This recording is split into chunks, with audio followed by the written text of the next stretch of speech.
দ্বিতীয় টি-20 ম্যাচে কি হয়েছিল? দ্বিতীয় টি-20 ম্যাচে কিন্তু লিটন কুমার দাস আবার টসে হেরেছিলেন। প্রথম টি-20 ম্যাচে তিনি টস জিতে আগে পাকিস্তানকে ব্যাটিংয়ে পাঠিয়ে শেষ পর্যন্ত কিন্তু 7 উইকেটের বড় জয় দেখেছিলেন। এবারে পাকিস্তান দল টস জিতে কিন্তু বাংলাদেশকে আগে ব্যাটিংয়ে পাঠায় এবং বাংলাদেশ দলের অবস্থা কিন্তু খুব একটি ভালো ছিল না। মাত্র 28 রানে 4 উইকেট হারিয়েছিল বাংলাদেশ দল। এরপরে কিন্তু খুব ভালো একটি জুটি হয়েছিল শেখ মেহেদী হাসান এবং জাকের আলী অনেকের মধ্যে। এখানে শেখ মেহেদী কিন্তু ক্যারিয়ার সেরা ব্যাটিং করেছেন। তিনি 25 বলে 33 রান করেছেন, 2টি 4 2টি ছক্কা হাঁকিয়ে, এবং শেষ পর্যন্ত তিনি আউট হয়ে যাওয়ার পরে জাকের আলী অনেক একদম শেষ বল পর্যন্ত টিকেছিলেন। তিনি কিন্তু ক্যারিয়ারের তৃতীয় হাফ সেঞ্চুরি করেছেন। 48 বলে 55 রানে অপরাজিত থাকেন 1 4 5 ছক্কায়, এবং এটি কিন্তু তার যে তৃতীয় 50, আগে দুটি 50 তিনি করেছিলেন 175 প্লাস স্ট্রাইক রেটে একটি, আরেকটি করেছিলেন 200 স্ট্রাইক রেটে। অথচ এবার তার স্ট্রাইক রেট ছিল কিন্তু 114 প্লাস।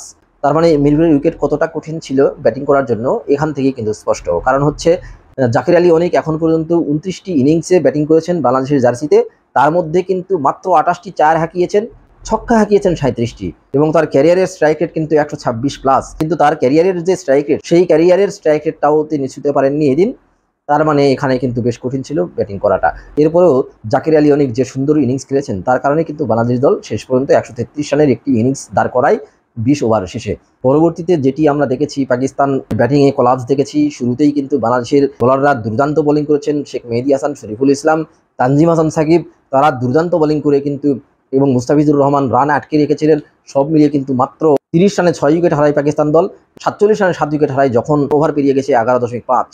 অর্থাৎ কোনোভাবেই কিন্তু এই ম্যাচের জয়ের কোনো সম্ভাবনা ছিল না পাকিস্তান দলের। কিন্তু এরপরেই আমরা দেখেছি বাংলাদেশ দলের ফিল্ডিংয়ে শিথিলতা কিংবা গা ছিঁড়ে দেওয়া একটা ভাব, জিতে গিয়েছি এরকম একটি মনোভাব, যার কারণে কিন্তু শেষ পর্যন্ত ফাহিম আশরাফ ক্যারিয়ার সেরা ব্যাটিং যেটি করেছেন, সেই ক্যারিয়ার সেরা ব্যাটিং করে তিনি কিন্তু প্রথমবারের মতো 50 করেছেন। তার 50 এবং আব্বাস আফ্রিদির 13 বলে 19, এবং শেষ দিকে আহমেদ দানিয়েলের 17 রানের একটি ইনিংস, সব মিলিয়ে কিন্তু পাকিস্তান দল শেষ মুহূর্তে জেতার পর্যায়ে চলে গিয়েছিল। এবং শেষ ওভারে তাদের মাত্র 13 রানের প্রয়োজন ছিল। প্রথম বলে কিন্তু মুস্তাফিজকে 4 হাঁকিয়েছিলেন দানিয়েল, কিন্তু মুস্তাফিজের পরবর্তী বলেই কিন্তু দুর্দান্ত একটি ক্যাচ নিয়েছেন শামীম হোসেন পাটোয়ারি, আর তাতেই কিন্তু বাংলাদেশ দল শেষ পর্যন্ত 8 রানে জয় পায়। পাকিস্তান 125 রানে গুটিয়ে যায়। এই ম্যাচটি থেকে বাংলাদেশ দল বড় শিক্ষা পেয়েছে যে কখনোই ম্যাচ জয়ের আগে ভেবে নেওয়া উচিত নয় যে আমরা জিতে গেছি, আর সেই কারণে কিন্তু বাংলাদেশ দলকে ভুগতে হয়েছে। এদিন কিন্তু বাঁহাতি পেসার শরীফুল ইসলাম ক্যারিয়ারের সেরা বোলিং করেছেন। তিনি 17 রানে 3 উইকেট নিয়েছেন। ক্যারিয়ারে এটি তার পঞ্চমবার 3 উইকেট, কিন্তু এর আগে তার সেরা বোলিং ছিল 21 রানে 3 উইকেট, সেটিকে পেরিয়ে তিনি এবার 17 রানে 3 উইকেট নিলেন। এছাড়া মুস্তাফিজ 2টি উইকেট নিয়েছেন, তানজিম হাসান সাকিব 2টি উইকেট নিয়েছেন। তো দুর্দান্ত ব্যাটিং এবং বোলিং পারফরমেন্সে কিন্তু বাংলাদেশ দল শেষ পর্যন্ত পাকিস্তানের বিপক্ষে জিতেছে এবং 2-0 ব্যবধানে সিরিজ জয় নিশ্চিত করেছে।